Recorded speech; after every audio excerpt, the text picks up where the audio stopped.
क्यों फोन किया? मारो, तुम्हारी हालत पे हंसने के लिए फोन किया है। जिस बच्ची की खातिर तुमने मुझसे सरमत को छीन लिया था, आज वो ही लड़की मेरे घर में मेरे रहमो करम पर है, मेरे टुकड़ों पर है, और तुम लाख चाह कर भी उसे रोक नहीं पाए। कितना बेबस कर दिया है ना मैंने तुम्हें। और तो और तुम्हारी दूसरी बेटी मेरे घर आने के लिए पर तोल रही है।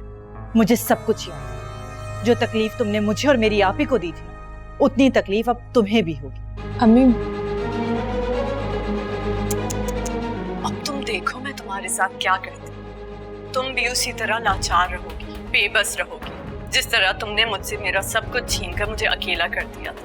और अब मैं तुमसे तुम्हारी दूसरी बेटी छीनकर तुम्हें अकेला और तन्हा कर दूंगी। तुम्हारी दोनों लड़कियों का वही हशर होगा जो कोमल का हुआ था, और तुम कुछ नहीं कर पाओगी। तुम्हारी बाजी अगर तुम पर नहीं पड़ती तो मेरा नाम मारूफ नहीं। अच्छा, तो फिर अपना नाम बदलने की तैयारी कर लो। और हाँ, अपनी दूसरी बेटी को मेरे घर रुखसत करने से पहले उसकी कब्र जरूर बनवा लेना।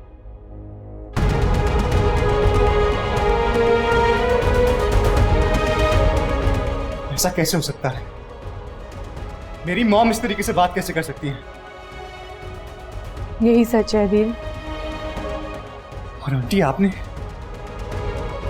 इस घर में इतना सब कुछ सहा, और कोमल आंटी वो इतनी नफरत आखिर क्यों? मैं नहीं जानती, लेकिन मैं तुमसे सिर्फ एक ही रिक्वेस्ट करूंगी कि तुम घर जाकर अपनी मामा से लड़ाई मत करना। ये सब बताने का मेरा सिर्फ यही मकसद था ताकि तुम्हें सच पता चले।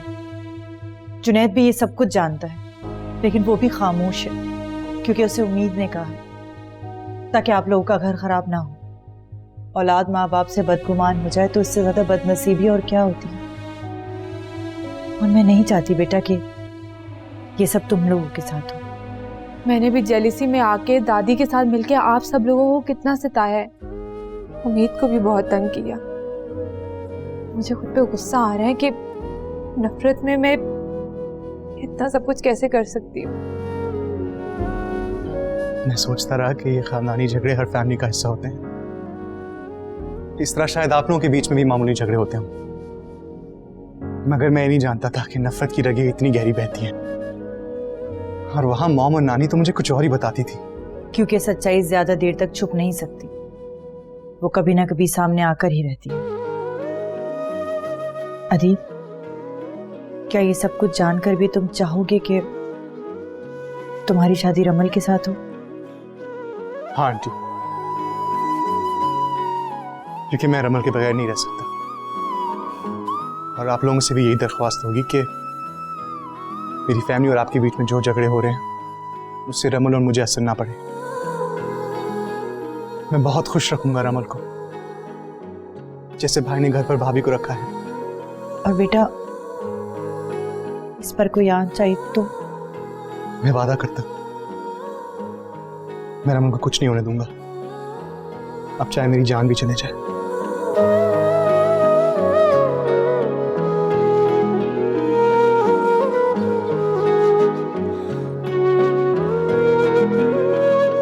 अम्मी प्लीज अब इनकार मत कीजिएगा, और बाबा को भी समझाइएगा। मेरा उस घर में जाना बहुत जरूरी है। उम्मीद को मेरे सपोर्ट की जरूरत है, वरना उसके साथ कुछ भी हो सकता है। मैं जानती हूँ ये फैसला लेना बहुत मुश्किल है, लेकिन प्लीज गलत फैसला मत लीजिएगा। मेरी जिंदगी का सवाल है।